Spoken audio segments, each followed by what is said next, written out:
Hello from the Hudson Area Public Library. This is Christopher Mick giving you another Careers in STEM video series interview. And today I'm really excited to have Kenneth Morris with us, who's going to talk about aviation and aviation education and teaching people about flying. And really quickly off of that, had some good news that just came in today, fortuitous for today's interview, because the Hudson Area Library will now be carrying Sport Aviation magazine monthly in the magazine racks. So that'll be a resource for any students that want to find out more information on different aviation resources and articles and information. And then in early talks with COVID restrictions being slowly lifted, we're looking at the fall, starting up our Young Eagle flights again with some of the pilots out at the Lake Elmo Airport near us here in Minnesota. And we'd have an education day at the Hudson Area Library, and then the sign-up sheet for anybody participating that would like to take advantage of the Young Eagle flights. We'll have a few pilots, hopefully, that can come in during that day, and then they can take the schedule sheet for the day that we'll have set up out at Lake Elmo Airport for Young Eagle flights. So we don't have the dates on that locked, but it's early talks for that, and I thought I would throw that in with today's conversation. So without any further ado, I'm going to toss it over to Kenneth here. Hey, good afternoon. Thank you for having me. Again, this is a great opportunity. Thank you for the invitation. I truly appreciate it. And I'll just jump right into it. My name is Kenneth Morris. I'm the executive director of the Aviation Community Foundation. We are based in Houston, Texas. So currently we're dealing with some stormy weather. So flying has been restricted for a lot of us for the last week or so. So we're looking forward to better weather. We got a heat wave going up here, so we're feeling your pain. Nobody wants to be outside. So exactly. Yeah. But so a little bit about me. I am a U.S. Navy veteran. I am a native Houstonian. In the Navy, my job was to fly aboard an aircraft called the P-3 Orion, and we flew around for 10, 12 hours at a time, each flight, searching for submarines. So my last duty station was Seattle, Washington, just north of Seattle, Washington, and Whidbey Island. Great time in the Navy. Got a chance to visit approximately, I think it was right at 32 countries. Been around the world twice. And I would not exchange that opportunity for anything. I have great friends, lifelong friends, got experiences to different cultures and met different people. And I think that has really played a huge part into who I am today. Just being able to have more empathy for people. And though I love flying and I love helping young people, just being able to connect to different cultures and have that patience and understanding, I think really goes a long way. So it's stuff that they can't teach you in school. So I tell young people, whenever you get an opportunity to travel, even if it's the next city over, the next state over, you'd be surprised how much alike we are. We just live in different places, so it's a great experience for me. So again, my job in the Navy was to look for submarines. Growing up, I had no idea this is what I would do. I didn't get into aviation until I was 18 years old. So a lot of pilots, they knew at 4 and 5 and 6 that they were going to fly airplanes or they were going to become an astronaut. For me, that just wasn't the case. Where I grew up, it was pretty rough. We had very humble beginnings. And one of the things that really helped me was having a mentor come up and expose me to aviation once I got into the Navy. And I was terrified of heights. I know people don't, I was terrified because when I grew up, everybody around me was scared of heights. So naturally, they would tell us, hey, if you ever get in an airplane, these bad things would happen. And my first time getting in the airplane was heading to boot camp. So the whole time I'm just in the plane, terrified. At any moment, this plane's about to go down, and it didn't happen. So needless to say, I learned very quickly not to listen to other people. Just have my own experiences and go from there. But I've been in aviation for 24 years now, and it has been life-changing. Literally the best thing professionally has been joining this industry.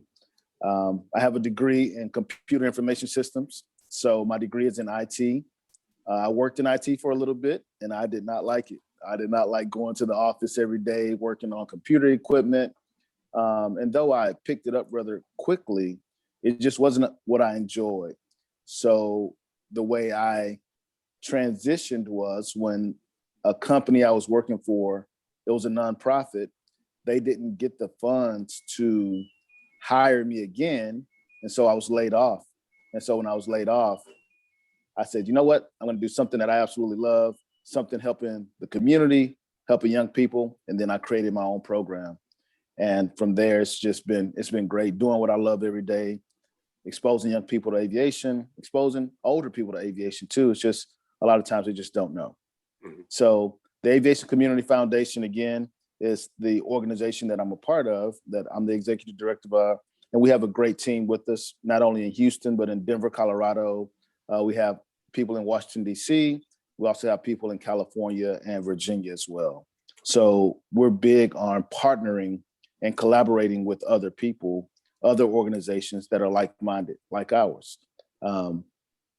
There are a lot of people that want to help, but if they don't know how to help, or they don't know where resources are, or they don't know how to reach certain people, that's what we hope to do. That's what our aim is at the Aviation Community Foundation.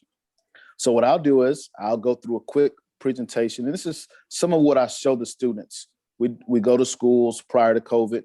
This is what I show the students here in Houston. We have 1.4 million students in the greater Houston area. So it's a lot of young people, a lot. Yeah. So one of the things that we do is we try to get out for middle schoolers, 6th, 7th, 8th graders prior to getting to high school. We want you to know what your options are. It's not just becoming a teacher or a doctor or a lawyer or a police officer. Those are great occupations, but a lot of the times you just don't know what's out there. Mm-hmm. So we're big on exposing young people, and we'll get into that now. So if you take a look at the screen there, I am the only male, the only boy. I have 7 younger sisters. Oh, wow. So rough childhood. Rough childhood. And I'm the oldest. Okay. Yeah, so this picture is pretty important too, because again, here in Houston, and not just Houston, but around the country, a lot of people grow up, during tough times, especially during this period that we just experienced during COVID. We didn't have a lot of resources. Some people experience not having food or water or homelessness. And that was why this picture was important. We were actually going through a period of homelessness during this particular picture. And I think I was maybe in kindergarten or 1st grade, if I'm not mistaken, but we had each other.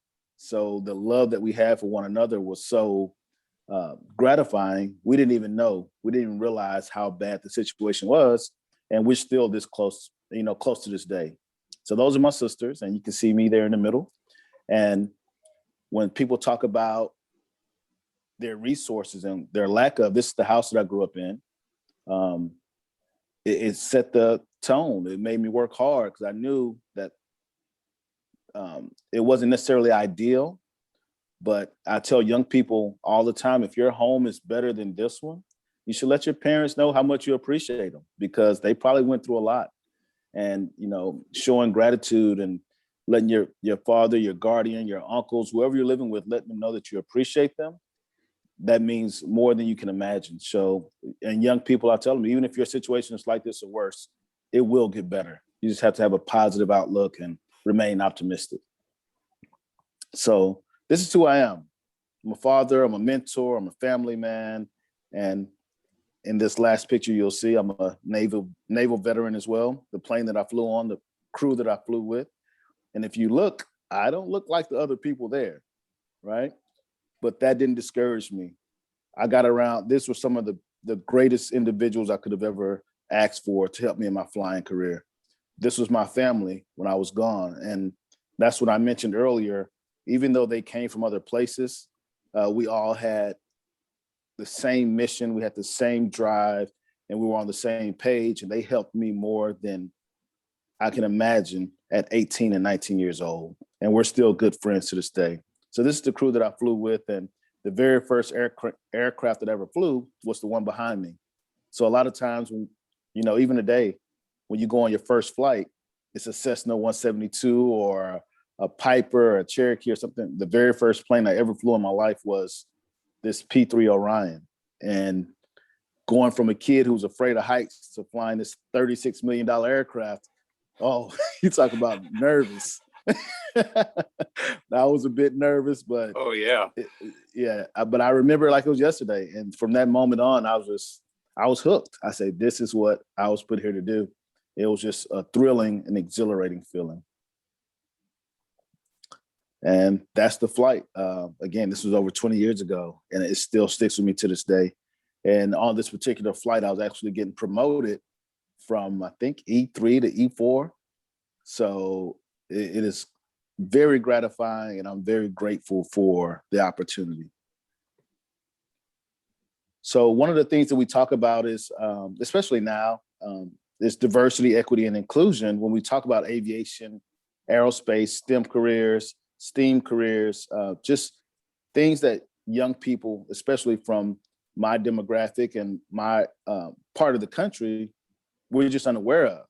And what I show the young people here is, if you look at the blue part, those are older Caucasian males that are pilots right now. This is the total pilot demographic in the US. And if you look at the here to the left, that's the Latino pilots.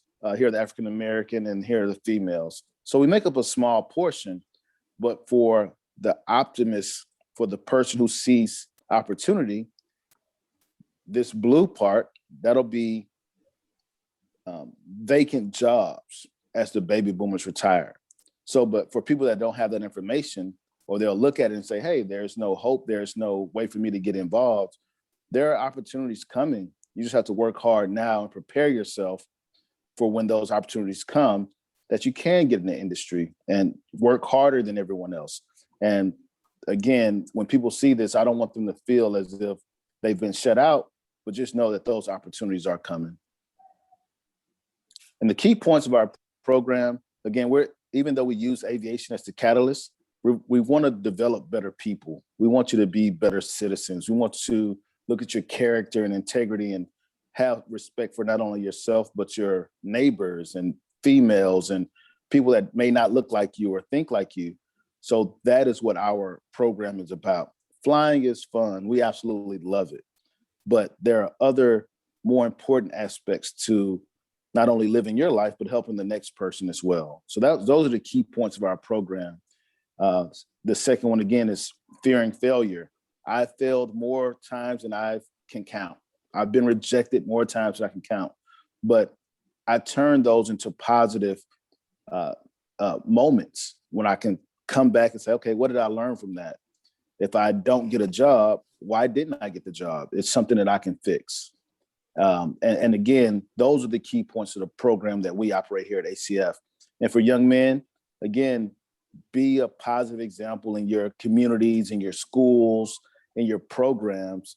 That's extremely important. And always be respectful to the young women, regardless of what you see on social media, on TV. That is not how young men who are leaders, who are going to lead us into the next generations, that is not how we conduct ourselves. And for the young women, just always believe in yourself. Regardless of what anyone tells you, you can become a pilot, you can become an astronaut, you can become the director of NASA, you can become whatever you want. Just believe in yourself and keep pushing, and never let anybody tell you different. So those are the things that we like to focus on here at ACF, and also with others that we collaborate with. And yes, we have a great time doing it because we're flying airplanes and going to cool places. And if you look at the next one here, again, we highlight some of the great women in aviation. And if you look at the top right of the screen with the young lady with her hand in the air, I'll just tell you a quick story about her. Her name is Mrs. Azalea White. She is no longer with us, unfortunately. She passed away a year and a half ago at the age of 106. She is the first African-American female to get her pilot license in the state of Texas. She got her license in 1946. Her husband was a Tuskegee Airman.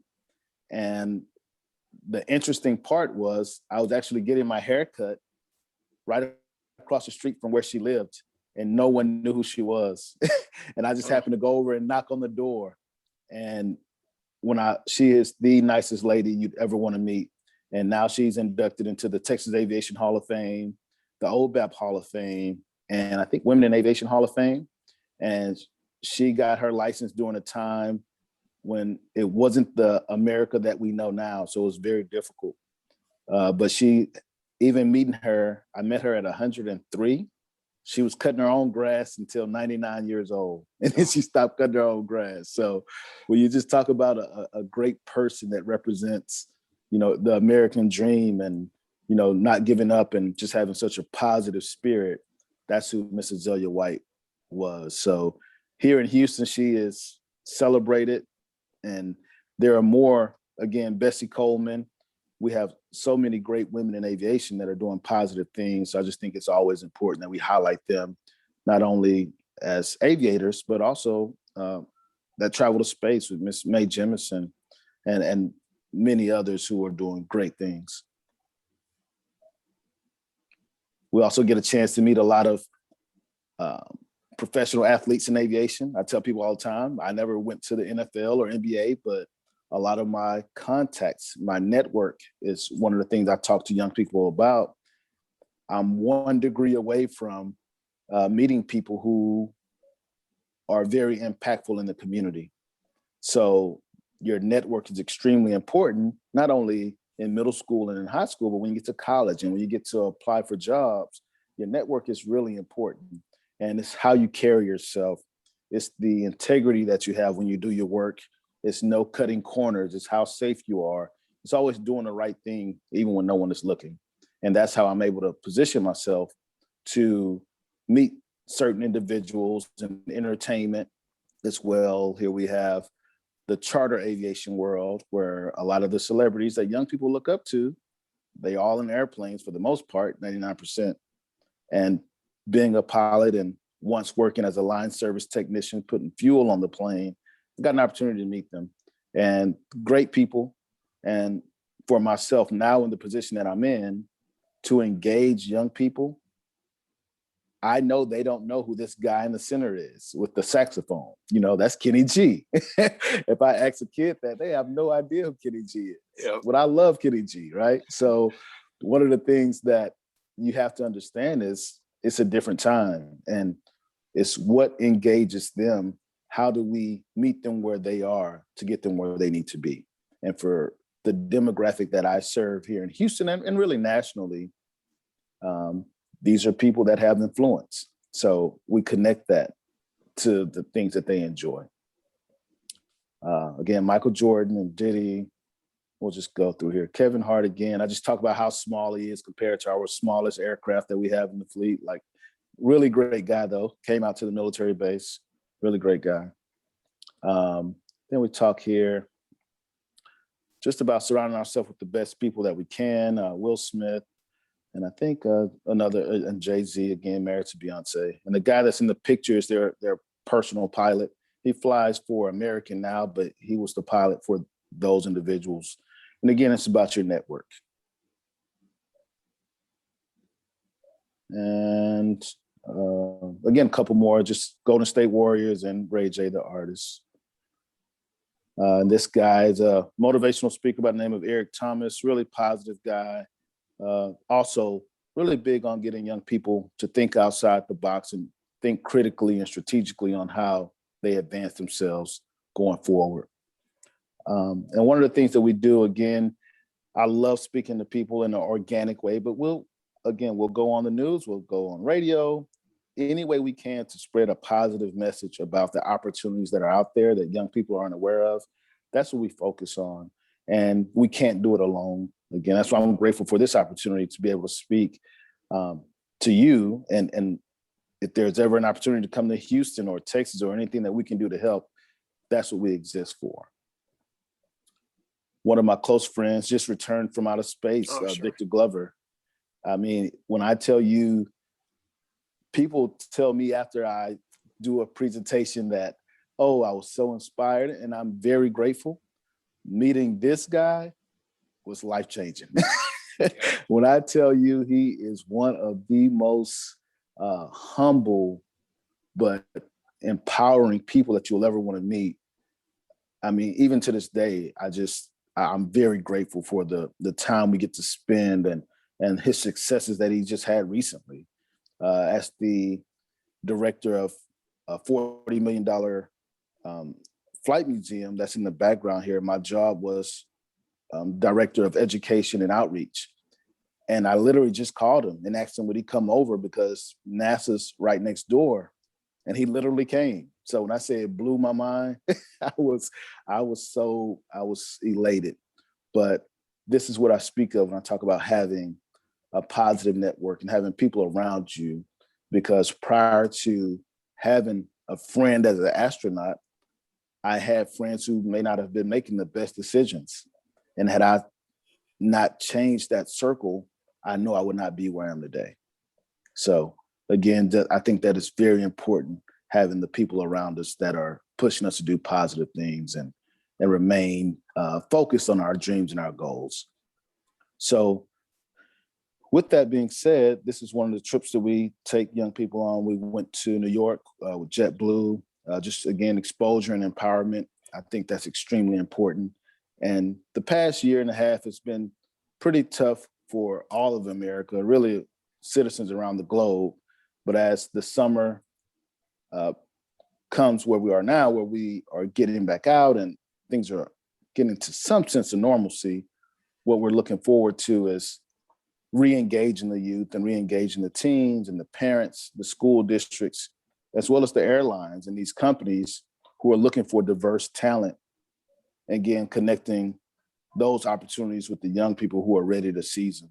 And we're really big on that. Again, thank you. I think this was a great opportunity. I'm very grateful, but I'm definitely open to any kind of conversation or chat or anything that you may have questions about. No, excellent. I mean, thank you so much for sharing your presentation that you give to students, because I think that's really great for all the students up here to get to see. Yeah. And I appreciate making the time, because as you said, with we're used to doing things. I've got a STEM educational nonprofit. I'm used to going in the classrooms and seeing all the kids every year, and we had to do that virtually as well. And here at the library, we're not able to have any programming on site yet. We're doing virtual camps and some things outside of the building, and hopefully, like you said, getting into the fall, we're gonna be getting back to normal. But I really appreciate you making the time to visit with us today, because I think this is great. Absolutely. Thank you. So what's next on the agenda for you all as the summer rolls up? We're in the middle of virtual camps right now. So like I'm doing STEAM camps, and then we have art camps and book clubs. So we're doing like physical kits, like for my STEM ones, they've got all the experiments, the things they need in the physical bag. If they sign up, and then the parents or they can stop by the library and pick up the bag, but the actual class is on a Zoom like this. Okay. So they've got everything they need in the kit if they're doing an art project or that. And so that's kind of our hybrid way of getting through the summer. And then I think by the fall, we're already talking right now about what we're planning to offer at the building, in the fall, and then getting back into the classrooms in the fall, because I think we'll be able to go back on site, hopefully, do that. So that's kind of where we're at. And then, as you probably heard me tease, I work with some of the regional pilots for the EAA, Young Eagles program. And so they were saying that all their pilots have, gotten their vaccines, and they're looking to start that back up again. So we're kind of talking like dates and when could we do it. But trying to get kids those opportunities for kind of an introduction course and a first flight and getting involved with EAA and things like that. And, Gotcha.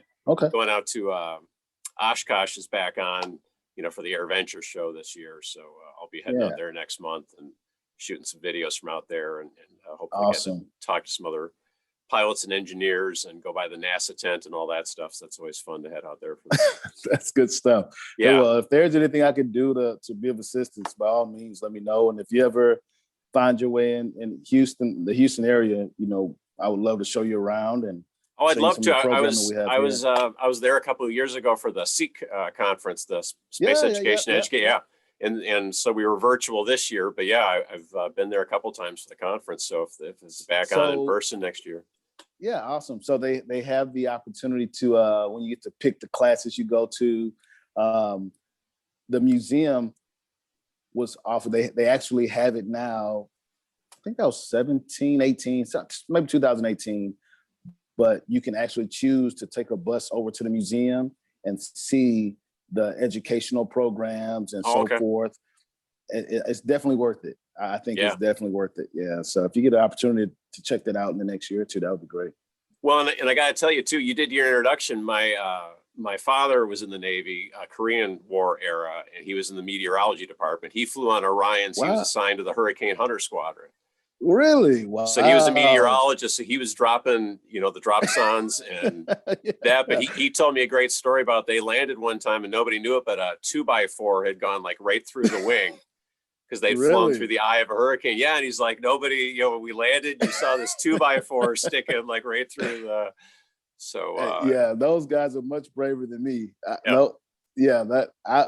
We will fly through bad weather, but they intentionally look for it to fly through it. So but those are sturdy planes because he said they got beat up pretty bad going into hurricanes, but he said they never had a problem landing or getting through it. But yeah, that's awesome. Yeah, you gave some flashbacks because he had the same kind of photos you did with the crew, and they had photos with the 2x4 sticking out of the wing and stuff like that. Oh, that's hilarious. I can only imagine. And it's awesome. Thank you so much. Yeah. No, good luck with all your stuff getting back up. That's awesome. You got to meet Victor Glover.